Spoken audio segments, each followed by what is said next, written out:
Assalamualaikum warahmatullahi wabarakatuh. Salam, Om Swastiastu, Namo Buddhaya, salam kebajikan.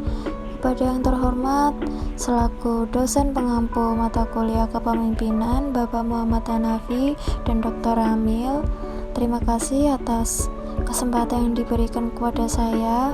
Dan pada kesempatan kali ini, saya akan menyampaikan hasil analisis saya mengenai analisis kepemimpinan berdasarkan konsep, yang dimana pemimpin yang saya analisis yaitu Habib Syekh bin Abdul Qadir As-Shighaf.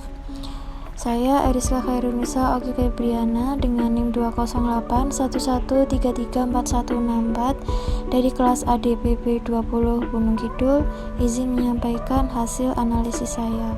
Tanpa berlama-lama lagi, mari masuk pada pembahasannya. Pada kesempatan kali ini, terdapat 6 poin yang akan saya sampaikan, yaitu yang pertama mengenai teori kepemimpinan, yang kedua mengenai konflik dan negosiasi, yang ketiga mengenai kekuatan politik, yang keempat mengenai kepemimpinan utama dan hati, yang kelima mengenai pengikut, dan yang keenam mengenai pengambilan keputusan. Sebelum masuk pada poin pembahasannya, di sini saya akan menyampaikan sedikit mengenai profil Habib Syekh bin Abdul Qadir As-Shighaf. Habib Syekh bin Abdul Qadir As-Shighaf lahir pada 20 September 1961 di kota Surakarta. Beliau adalah putra dari seorang alim ulama, yaitu Habib Abdul Qadir bin Abdul Rahman As-Shighaf dan Ibu Bustan Al-Katsiri. Habib Syekh memulai pendidikannya saat diberikan oleh guru besarnya sekaligus ayahandanya tercinta. Di saat itulah Habib Syekh mendalami agama Islam dan akhlak luhur Nabi Muhammad SAW. Beliau tidak pernah belajar di lingkungan pondok, melainkan terjun ke masyarakat langsung melalui majelis taklim di masjid-masjid, terutama Masjid Al-Shighaf Solo. Selain itu, Habib Syekh juga menuntut ilmu dari pamannya yang berasal dari Hadramaut, dan selain itu pula pendidikannya juga didapatkan dari almarhum Al-Imam Al-Arif Billah Al-Habib Muhammad Anis bin Alwi Al-Habsyi, yaitu seorang imam Masjid Riyadh dan pemegang Maqam Al-Habsyi. Dari ketulusan para gurunya tersebut, maka beliau senantiasa setia menjalankan dakwahnya. Memasuki poin yang pertama adalah teori kepemimpinan.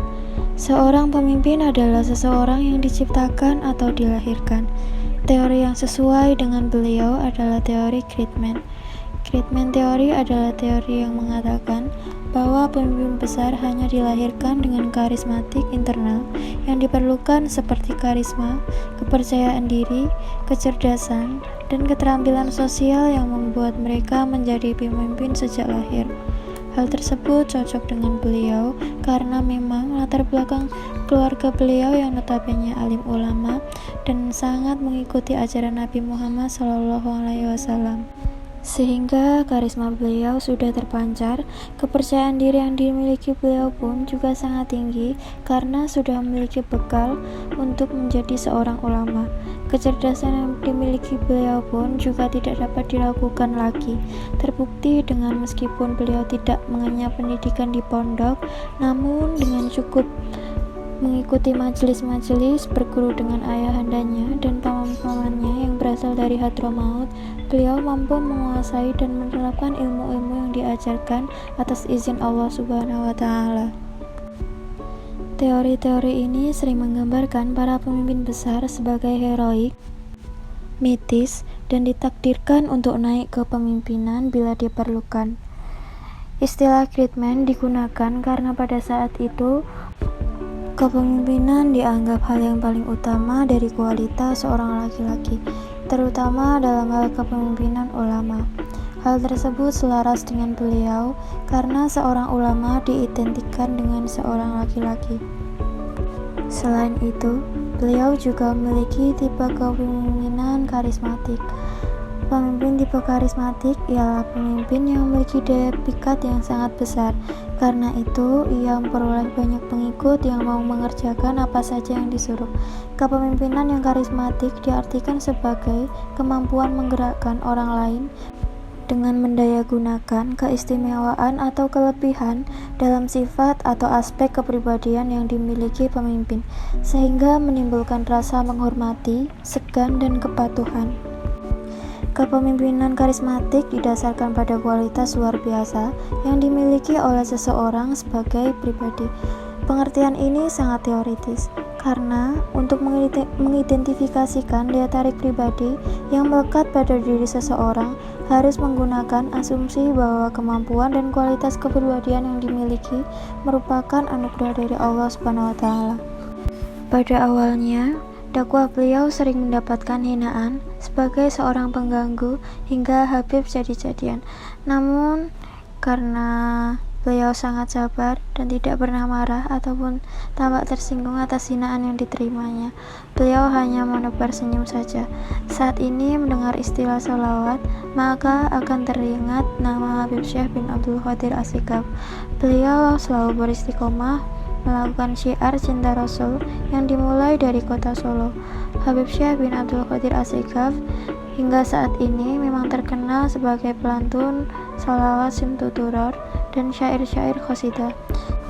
Dapat diartikan karismatik yang dimiliki atau bahkan dilekatkan baik sadar ataupun tidak kepada seorang kiai, inilah yang kemudian menyebabkan mereka mempunyai peranan kepemimpinan dalam lingkungannya. Bahkan dengan kekarismaan yang dimilikinya, Yai tidak hanya berperan sebagai pengasuh atau tokoh spiritual dalam sebuah masyarakat. Lebih dari itu, mereka juga berperan atau diperankan sebagai pemimpin masyarakat, bapak dan pelindung masyarakat. Poin yang berikutnya adalah konflik dan negosiasi. Konflik terjadi ketika seseorang memiliki kerumitan dengan orang lain yang memiliki efek negatif. Dalam menjalankan tugasnya sebagai seorang pemimpin spiritual, Habib Syekh bin Abdul Qadir As-Segaf menjadi terkonfrontasi melalui perjuangan. Yang menjadi sorotan media massa adalah kasus penyerangan oleh organisasi yang anti terhadap Islam, yaitu penyerangan tersebut terjadi di Semanggi, Pasar Kliwon, Solo, Jawa Tengah. Dari kasus ini, ia menegaskan bahwa Islam terus membawa kesejukan dimanapun ia berada, bukan membawa keributan. Dia juga menegaskan bahwa apabila manusia membuat keributan dimanapun dia mengaku sebagai Islam, dia tidak lagi mengerti tentang ajaran Islam yang sebenarnya, karena Islam adalah cinta damai dan penuh dengan toleransi. Untuk negosiasi yang dilakukan sebagai seorang pemimpin, ia sangat cerdas dalam mengelola isu-isu yang ada. Ia mengimbau pada masyarakat, khususnya pada masyarakat kota Surakarta, agar mereka tetap tenang dan tidak mudah terprovokasi oleh keadaan, agar nantinya konflik tersebut tidak menyebar dan mudah mereda. Selain itu, Habib Syekh selaku pemuka agama, beliau juga bekerja sama dengan kepolisian demi menjaga keamanan dan keutuhan masyarakat, di mana nantinya kepolisian akan bertugas untuk memberikan keamanan kepada masyarakat, dan beliau akan selalu senantiasa memberikan himbauan-himbauan kepada masyarakat agar nantinya keadaan masyarakat tetap kondusif.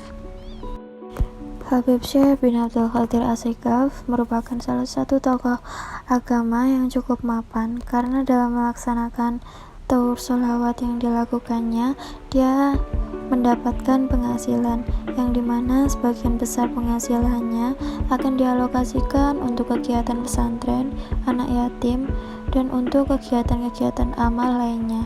Selain itu, keluarga beliau juga menjalankan beberapa bisnis seperti bisnis parfum, toko kue, dan masih banyak lagi. Hal ini membuatnya mapan secara ekonomi, dan agar dapat dipercaya pula bagi masyarakat dan pengikutnya agar tidak mengambil keuntungan bagi dirinya pribadi. Kekuatan politik dan ekonomi yang dimilikinya mampu mengendalikan dan memastikan jalannya majelis yang didirikannya. Kekuatan politik yang dimaksud di sini tidak berarti beliau terlibat dalam partai politik, tetapi beliau menjadi penengah di antara partai-partai politik yang berbondong-bondong datang kepada beliau.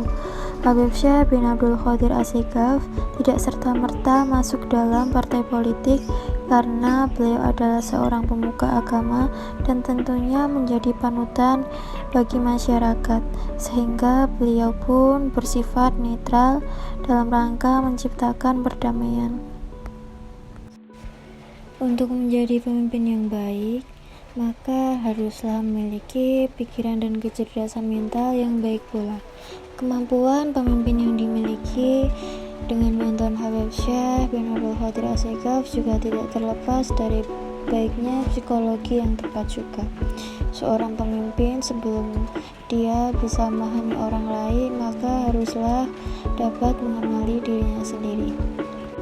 Kecerdasan spiritualnya juga tidak dapat diragukan lagi, karena beliau menjalani hidupnya dengan kerendahan hati dan dengan keikhlasan, mencintai dirinya sendiri, keluarga, dan para penggemarnya, serta selalu senantiasa berada di jalan Allah Subhanahu wa Ta'ala, selalu memaafkan dan ikhlas dalam melakukan segala hal. Kemudian secara sosial, beliau juga dapat dilihat dari bagaimana beliau mudah bergaul serta keakrabannya dengan jamaah, dan itulah yang membuatnya mudah diterima di masyarakat. Poin selanjutnya adalah pengikut. Habib Syekh bin Abdul Qadir As-Segaf adalah pemimpin spiritual yang benar-benar berpengaruh di Indonesia ini, sehingga tidak heran bahwa beliau memiliki ribuan penggemar, baik itu dari dalam maupun dari luar negeri. Habib Syekh memiliki makna tersendiri sehingga mampu diterima di berbagai kalangan masyarakat. Para pengikutnya pun disebut dengan Syekermania. Syekermania adalah panggilan dari para penggemar Habib Syekh bin Abdul Qadir As-Segaf. Beliau adalah ketua dari Dewan Majelis Taklim Sholawat Ahbabul Mustofa. Ahbabul Mustofa adalah salah satu wadah dari beberapa majelis sholawat yang ada untuk berselawat dan bersilaturahmi serta bertolabul ilmi, sehingga mempermudah umat dalam memahami dan mentauladani Rasulullah Shallallahu Alaihi Wasallam. Ahbabul Mustofa berdiri sekitar tahun 1998 di kota Solo, tepatnya di kampung Mertrodranan. Berawal dari majelis Rauhibul Haddad dan Burdah serta Maulid Sentu Duror, tidak dapat dipungkiri bahwa masyarakat Solo sangat gandrung bersolawat. Kelompok masyarakat yang mengenal solawat biasanya berawal dari kalangan santri salaf yang sangat takzim dengan kiainya. Di dalam Ahbabul Mustofa juga membuka relawan untuk menyebarluaskan solawat. Kemudian poin yang selanjutnya adalah pengambilan keputusan. Keputusan semakin menjadi bagian dari sebuah organisasi. Demikian juga pada majelis ini yang dimiliki oleh Habib Syekh bin Abdul Qadir As-Segaf.